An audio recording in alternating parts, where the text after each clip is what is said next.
मसीह में मेरे प्यारे भाइयों और बहनों, स्वागत है आपका आज के संस्करण में। आज हम 1 कुरिन्थियों 12 की 12 से 21 आयतों को देखेंगे। इस अध्याय में अभी तक पौलुस आत्मिक वरदानों के बारे में बात कर रहा था।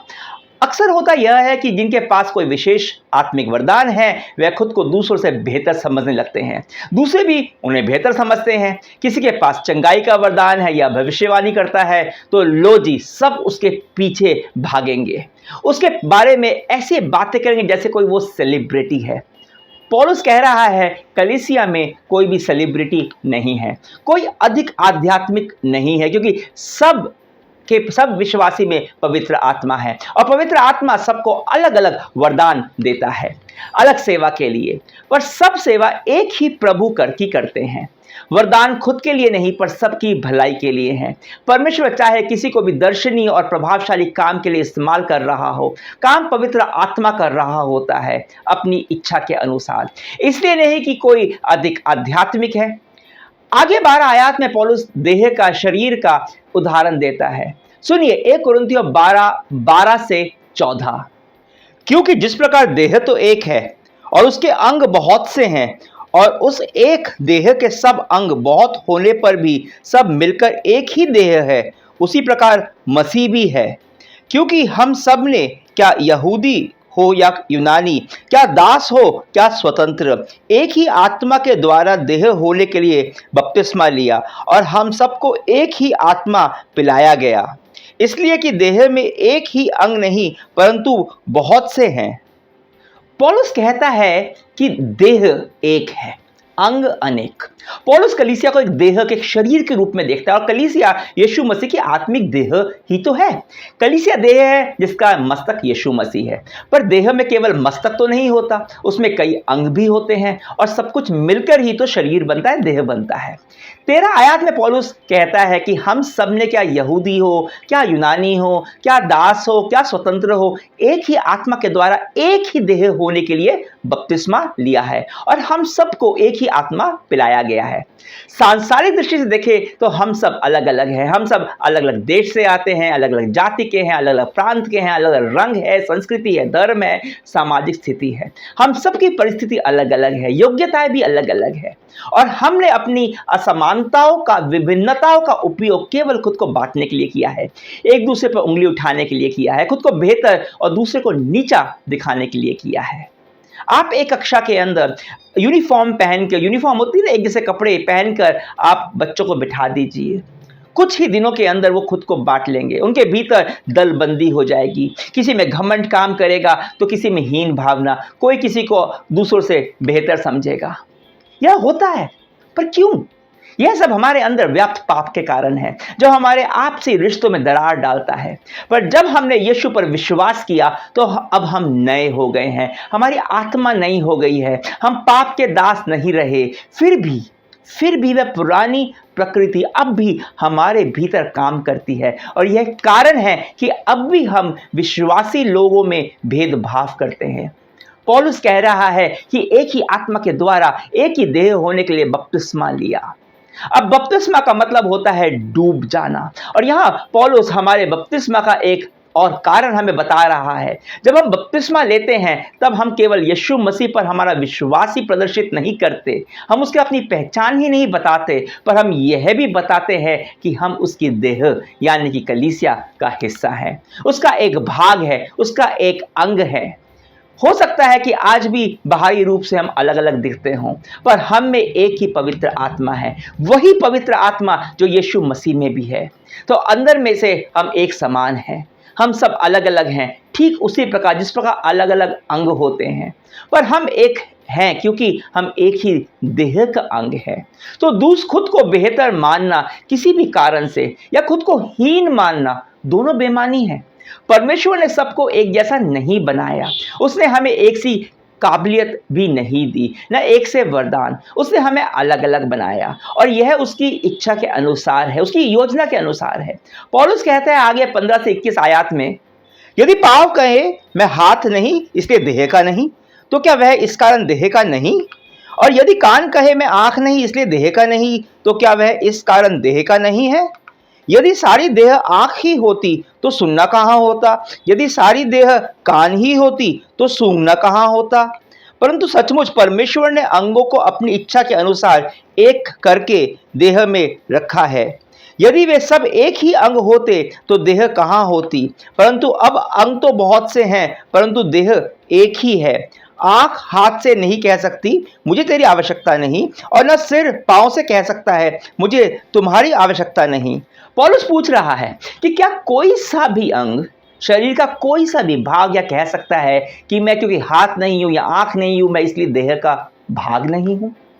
हमें कई बार लगता है क्योंकि हम किसी और की तरह बढ़िया बोल नहीं पाते या किसी की तरह अच्छा गा नहीं सकते, या फिर जब हम प्रार्थना करते हैं तो लोग चंगे नहीं होते, कोई सामर्थ्य काम नहीं होते जबकि दूसरों के माध्यम से होते हैं, तब हम सोचने लगते हैं कि शायद मैं कम यीशु विश्वासी हूं। हमें हीन भावना आ जाती है, हम अपने को अलग महसूस करने लगते हैं, यहां तक कि कलीसिया से अलग महसूस करने लगते हैं, और कई बार दूसरे विश्वासी अलग तरह से महसूस करवा देते हैं उन लोगों को जिनके पास बहुत ही दर्शनीय वरदान और क्षमताएं हैं या जिनके पास दर्शनीय वरदान नहीं है। पौलुस कहता है कि एक देह में सब अंग एक जैसे नहीं हो सकते, वैसे ही यीशु के देह जो कलीसिया है उसमें भी विश्वासी एक जैसे नहीं हो सकते। पौलुस कहता है कि अगर पूरी देह सिर्फ और सिर्फ आंख होती, सोचिए कार्टून में ऐसा होता है ना, एक बड़ी सी आंख बस और कुछ भी नहीं, या बड़ी सी नाक या बड़ा सा हाथ, बस वही है सब कुछ। मान लीजिए ऐसा होता तो दूसरे अंगों के जो कार्य है वो कौन करता। अगर केवल आंख ही होती तो सूंघता कौन, सुनता कौन, काम कौन करता, या आंख चलती कैसे, खाना कैसे खाती। यह तो बिल्कुल हास्यप्रद है और बचकाना है, सोचना भी मूर्खतापूर्ण लगता है। और पौलुस कहता है कि अगर पूरी की पूरी आंख या फिर कान या फिर नाक होती तो क्यों उसे हम देह कह पाते। हम उसको देह कह ही नहीं पाते। वह देह थोड़ी ना होता। देह का मतलब ही है कि उसमें बहुत सारे अंग होंगे जिनका अलग अलग काम होगा। परमेश्वर ने ऐसा ही बनाया है देह को। उसने अपनी इच्छा और योजना और डिजाइन के अनुसार देह में अंदर 2 आंखें, 2 कान, 1 नाक, 1 मुंह, 2 हाथ, 2 पैर इत्यादि दिए हैं, और सब एक दूसरे के ऊपर आश्रित हैं। कोई यह नहीं कह सकता कि मुझे दूसरे अंग की आवश्यकता नहीं है। मान लीजिए मैं अपनी अंगुली में एक सुंदर सी अंगूठी पहनता हूं, कोई है नहीं फिर भी मान लीजिए सुंदर सी अंगूठी पहनता हूं, पर उसकी सुंदरता को देखने के लिए मुझे मेरी आंखों की आवश्यकता है। आंख यह नहीं कह सकती कि मैं अंगूठी पहनूंगी, और उंगली यह नहीं कह सकती मुझे अंगूठी पहननी नहीं, मुझे तो अंगूठी देखनी है। जब उंगली अंगूठी पहनती है और आंख उसे देखती है, तब क्या होता है, तब मुझे सुख की, खुशी की अनुभूति होती है, उसका एहसास होता है। जब कलीसिया में हर कोई अपने वरदान के बुलाहट के अनुसार अपनी सेवा कलीसिया को देता है तो कलीसिया का निर्माण होता है, उसका विकास होता है, और तब यीशु मसीह को इस देह का मस्तक है उसे खुशी मिलती है। अब जानते हैं परमेश्वर की यह योजना है कि मस्तक को भी बाकी देह और उसके अंगों की जरूरत है। जब मैं मस्तक कह रहा हूं, मेरा अभिप्राय पूरा सर नहीं है पर दिमाग से है। हम कहते हैं कि दिमाग सबसे महत्वपूर्ण अंग है, और हाँ है, और यीशु भी देह में सबसे महत्वपूर्ण है कलीसिया के अंदर, परंतु इस देह में आज यीशु को उसके देह, उसकी कलीसिया की जरूरत है जिसके हम सब अंग हैं। कलीसिया ही यीशु के कान, नाक, आंखें हैं जो इस संसार की व्यथा को सुनते हैं, देखते हैं, समझते हैं। कलीसिया ही यीशु की त्वचा है जो महसूस करती है। कलीसिया वो पैर है, वो मुंह है जो यीशु को लोगों तक लेकर जाता है, सुसमाचार सुनाता है। कलीसिया ही सबको वचन के द्वारा पौष्टिक खाना भी खिलाती है, और हम सब इस कलीसिया के अलग अलग अंग हैं, और इसलिए हम सब यीशु के लिए जरूरी हैं। याद रखिए, कोई भी रिश्ता आत्मनिर्भरता का नहीं पर परस्पर निर्भरता का होता है, चाहे फिर वो हमारा और परमेश्वर का रिश्ता ही क्यों ना हो। क्या आपको कभी लगा है कि आप महत्वपूर्ण नहीं हो, आपके पास वो काबिलियत नहीं है जो दूसरों के पास है? कभी आपको लगा है कि काश आप किसी और की तरह होते तो परमेश्वर आपको बेहतर इस्तेमाल कर पाता? अगर आप जवान होते, अगर आप अधिक बुद्धिमान होते, अगर आप अधिक अच्छा बोल पाते, अधिक अच्छे गीत गा पाते, अधिक पढ़े लिखे होते, किसी और देश में होते, अगर आपके पास वो वरदान होते जो दूसरों के पास है, तो शायद आपको परमेश्वर अधिक उपयोग में ला पाता, आप उसके लिए अधिक महत्वपूर्ण होते। तो यहां परमेश्वर का वचन आपसे कह रहा है कि परमेश्वर आपको जानता है, क्योंकि जो आप हैं उसकी इच्छा अनुसार हैं। यीशु आज आपसे कह रहा है कि आप उसके लिए महत्वपूर्ण हैं। अगर आपके पास केवल इतनी ही सामर्थ्य है कि आप एक गिलास पानी किसी को प्रेम के साथ पिला सकें, तो वह परमेश्वर के लिए मूल्यवान है। अगर आप अकेले में एक कोने में छिपकर दुनिया भर के लिए प्रार्थना करते हैं, जहां आप कोई देख भी नहीं सकता, कोई आपको जानता भी नहीं है, पर परमेश्वर देखता भी है, जानता भी है और आपकी प्रार्थना का मूल्य उसके पास है।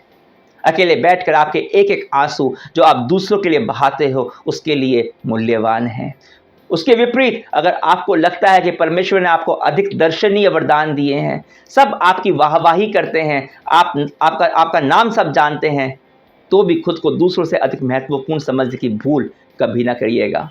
याद रखिए, सेलिब्रिटी बनना इस दुनिया का उसूल है, पर आपके वरदानों का, आपकी योग्यताओं का स्वर्ग के राज्य में कोई भी मोल नहीं। वहाँ सिर्फ एक ही सेलिब्रिटी है और वो है यीशु मसीह, क्योंकि वह तो परमेश्वर के ही दिए हुए वरदान हैं आपके पास। तो खुद को ज़रूरत से ज़्यादा आदर मत दीजिए। घमंड वो है जो आपको सबसे अधिक परमेश्वर से दूर करता है, सबसे जल्दी परमेश्वर से दूर करता है। इसलिए जो कुछ भी परमेश्वर ने आपको दिया है, उसके लिए परमेश्वर को धन्यवाद दीजिए और विश्वास योग्यता के साथ उसे उसी की सेवा के लिए उपयोग कीजिए।